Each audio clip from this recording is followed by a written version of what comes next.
जय गुरु जी, शुक्राना गुरु जी। जय गुरु जी। संगत जी, बृहस्पति देव जी की कथा। प्राचीन काल में एक बहुत ही निर्धन ब्राह्मण था। उसके कोई संतान नहीं थी। वह नित्य पूजा पाठ करता, परंतु उसकी स्त्री बहुत मलिनता के साथ रहती थी। वे न स्नान करती और न किसी देवता का पूजन करती।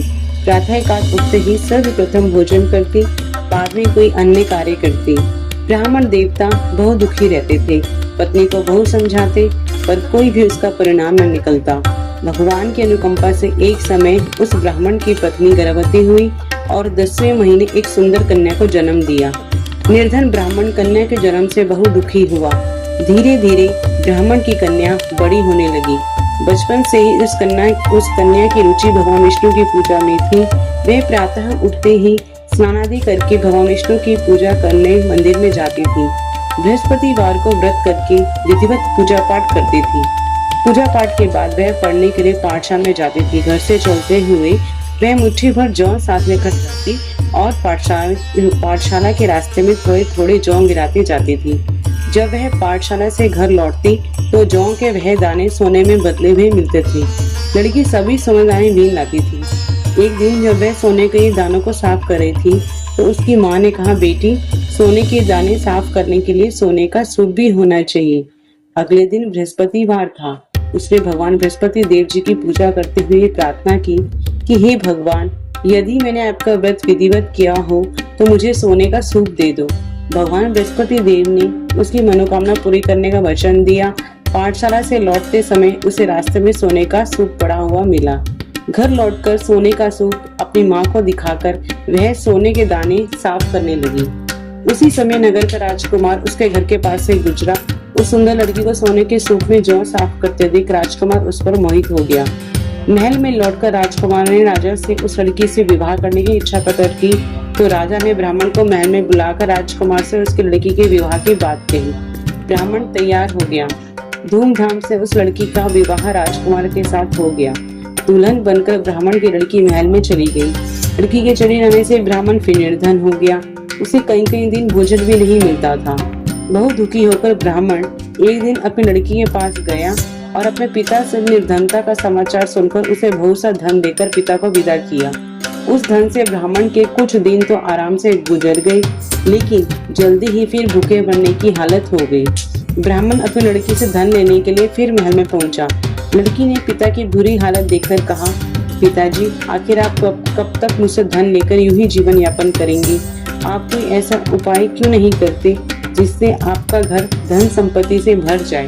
ब्राह्मण ने कहा, मैंने तेरी माँ को बहुत समझा लिया और उसकी समझ में कुछ नहीं आता। उसका फूहड़ पर नष्ट हो तो घर की निर्धनता भी दूर हो जाए। तब कुछ सोचकर लड़की ने पिता से कहा, पिताजी, आप कुछ दिनों के लिए माँ को मेरे पास छोड़ जाओ। तब कुछ सोचकर ब्राह्मण पत्नी को लड़की के पास महल में छोड़ आया।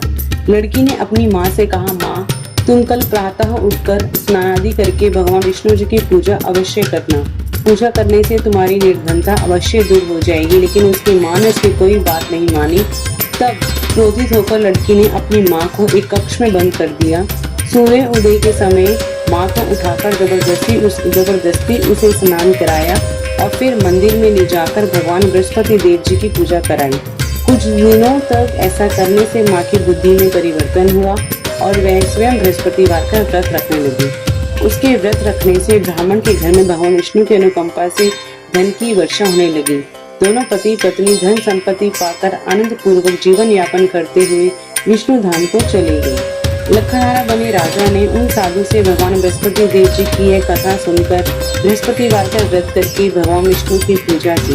उस दिन से उसके सभी कलेश दूर हो गए। लेकिन अगले बृहस्पतिवार को कामकाज में अधिक व्यस्त रहने के कारण उसने भगवान बृहस्पति देव जी का व्रत नहीं किया। भगवान बृहस्पति देव लखनहारा से क्रोधित हो गए और उसे भूल की सजा दी। उस दिन नगर के राजा ने नगर में घोषणा करके सबको सूचित किया कि प्रत्येक नागरिक मेरे महल में भोजन करने आए। जो नहीं आएगा उसे अपराधी मानकर भारी दंड दिया जाएगा। लकड़हारा बने राजा ने उस नगर के राजा की घोषणा तो सुनी, लेकिन जंगल से लकड़ी काट कर लाने और उन्हें बेचने में देर हो जाने के कारण वह समय पर महल में भोजन करने नहीं जा सका। अतः राजा के सैनिक लकड़हारे को पकड़कर महल में ले गए। राजा ने उसे महल के एक कक्ष में बिठाकर भोजन कराया। उस कक्ष में एक खूंटी पर रानी का सोने का हार लटका हुआ था। लकड़हारा अकेला उस कक्ष में भोजन कर रहा था। तभी उसने एक आश्चर्यजनक घटना घटती देखी। देखते ही देखते वह खूंटी हार को निगल गई। थोड़ी देर के बाद राजा ने हार को गायब देखा तो लकड़हारे को कारावास में डलवा दिया। लकड़हारा मन ही मन अपने भाग्य को कोसने लगा। तभी उसे जंगल में मिले साधु का स्मरण हो आया। थोड़ी देर में भगवान बृहस्पति देव सन्यासी के रूप में उसके सामने प्रकट हुए और कहा कि ये लकड़हारे, तूने भगवान बृहस्पति देव जी की पूजा नहीं की, इसी कारण तुम्हें कष्ट हुआ है। लेकिन अब तुम चिंता मत करो, बृहस्पतिवार के दिन कारागार के दरवाजे पर तुम्हें कुछ पैसे पड़े हुए मिलेंगे। उन पैसों से भगवान बृहस्पति देव जी का व्रत करके उनकी पूजा करोगे तो तुम्हारे सब दुख नष्ट हो जाएंगे। बृहस्पतिवार के दिन दरवाजे पर पड़े मिले पैसों से चने और गुड़ मंगाकर लकड़हारे ने बृहस्पतिवार की कथा कही। तो भगवान बृहस्पति देव ने प्रसन्न होकर उस नगर के राजा को सब में लकड़हारे कारागार से मुक्त करने को कहा। सुबह राजा ने अपने कक्ष में आकर देखा तो खूंटी पर रानी का हाथ टंगा हुआ था। राजा ने लकड़हारे को मुक्त कर दिया और उसे धन और आभूषण देकर विदा किया। लकड़हारा बना राजा उस नगर से चलकर अपने नगर में पहुंचा तो उस नगर में कुएं, धर्मशाला, बाग बगीचे देखकर बहुत प्रसन्न हुआ। राजा ने किसी से पूछा, ये कुएं, धर्मशालाएं किसने बनवाई है? सबने उसे बताया कि ये सब रानी और उसकी दासी ने बनवाई है। राजा महल में पहुंचा तो रानी ने उसका भव्य स्वागत किया। तब राजा ने निश्चय किया कि सप्ताह में एक बार तो सभी बृहस्पति देव जी का व्रत तथा पूजन करते हैं, परंतु मैं प्रतिदिन व्रत किया करूंगा तथा दिन में 3 बार कथा कहा करूंगा। अब राजा हर समय शाल में चने की दाल बांधे रहता तथा दिन में 3 बार बृहस्पति देव जी कथा कहता। कुछ दिनों के बाद राजा को अपनी बहन की याद आई। एक दिन घोड़े पर सवार होकर राजा अपनी बहन से मिलने चल दिया। अभी राजा नगर के बाहर पहुंचा ही था कि उसने कुछ लोगों को एक शव को ले जाते हुए देखा। राजा को स्मरण हो आया कि आज उसने किसी को बृहस्पतिवार की व्रत कथा नहीं सुनाई है। राजा ने उन लोगों को रोककर कहा, भाइयों, आप शव को ले जाने से पहले मुझसे बृहस्पतिवार की कथा सुन ले। लोगों ने राजा पर क्रोधित होते हुए कहा, तुम पागल तो नहीं हो? लेकिन कुछ बड़े बूढ़े लोगों ने कहा, अच्छा भाई, साथ में चलते चलते तुम अपनी कथा भी सुना लो। राजा ने चलते हुए आधी कथा ही सुनाई थी कि शव हिलने लगा। राजा के पूरी कथा सुनाते ही शव उठकर बैठ गया। लोगों ने हैरानी से दांतों तले उंगली दबाई और अगले बृहस्पतिवार से भगवान बृहस्पति देव जी का व्रत करने व कथा सुनने का निश्चय कर लिया। अब घोड़े पर सवार राजा चलते हुए किसान के पास पहुंचा। किसान अपने खेत में हल चला रहा था। राजा ने कहा, अरे भाई, मुझसे बृहस्पतिवार की कथा सुन लो। किसान झुंझलाकर बोला, अरे भाई, देख नहीं रही, जितनी देर तक तुम्हारी कथा सुनूंगा उतनी देर तक मैं पूरे खेत में हल चला लूंगा। राजा निराश होकर चलने लगा। तभी किसान के बैल लड़खड़ाकर जमीन पर जा गिरे। किसान के पेट में भी जोरों का दर्द होने लगा। उस किसान की पत्नी जब खाना लेकर आई तो उसने किसान से इस बारे में पूछा। किसान ने घुड़सवार की पूरी कहानी सुनाई। किसान की पत्नी दौड़ते हुए राजा के पास पहुंचकर हाथ जोड़कर बोली, भैया, मैं तुम्हारी कथा सुनने को तैयार हूँ। राजा ने उसके साथ खेत पर पहुंचकर बृहस्पतिवार की कथा सुनाई। तभी बैल उठकर खड़े हो गए। किसान के पेट का दर्द भी तुरंत ठीक हो गया। राजा अपने घर के पास पहुंचा तो उसकी बहुत आवाभगत हुई।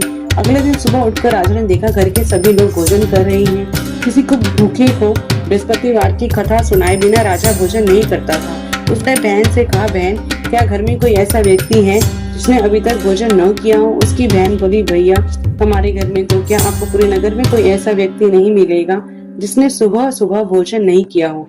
तब राजा ने बहन के घर से निकलकर उस नगर में बिना भोजन के व्यक्ति की तलाश की। एक गडरे के घर में उसका बेटा बीमार होने के कारण भूखा रह गया था। राजा ने उसको जाकर बृहस्पतिवार की कथा सुनाई। कथा सुनते सुनते गडरे का बीमार बेटा बिल्कुल ठीक हो गया। सबने राजा की बहुत प्रशंसा की। एक दिन राजा ने अपनी बहन से कहा, बहन, अब हम अपने घर जाना चाहते, तुम भी हमारे साथ चलो, कुछ देर वहां रहकर लौट आना। राजा की बहन ने अपनी सास से पूछा तो सास ने ताने देते हुए कहा कि बहू, मायके जाना हो तो अकेली ही जाना, मेरे पोतों को नहीं ले जाना। तुम्हारे भाई की कोई संतान तो है नहीं, कहीं तुम्हारी भाभी मेरे पोतों पर कोई जादू टोना न कर दे। दूसरे कक्ष में बहन की सास की बातें सुनकर राजा फिक्री मन से अकेला ही अपने नगर से लौट गया। रानी ने राजा से कहा, आप तो अपनी बहन को साथ लाने की बात कहकर गई थी, फिर बहन को साथ क्यों नहीं लाई? तब राजा ने दुखी होते हुए कहा, रानी, हम निसंतान हैं, इसलिए कोई हमारे घर आना पसंद नहीं करता। रानी ने राजा को समझाया कि ये प्राणनाथ, हमें बृहस्पति देव ने सब कुछ दिया है, अब भगवान बृहस्पति देव हमें संतान भी अवश्य देंगे। बृहस्पतिवार को विधिवत व्रत करते हुए राजा रानी ने भगवान बृहस्पति देव से संतान के लिए प्रार्थना की। कुछ दिनों के बाद उन्होंने स्वप्न में दर्शन देते हुए कहा कि हे राजन, तेरी मनोकामना अवश्य पूरी हो। एक सप्ताह बाद ही रानी गर्भवती हो गई। 10वें महीने रानी ने एक सुंदर पुत्र को जन्म दिया। राजा रानी जीवन पर्यंत आनंद पूर्वक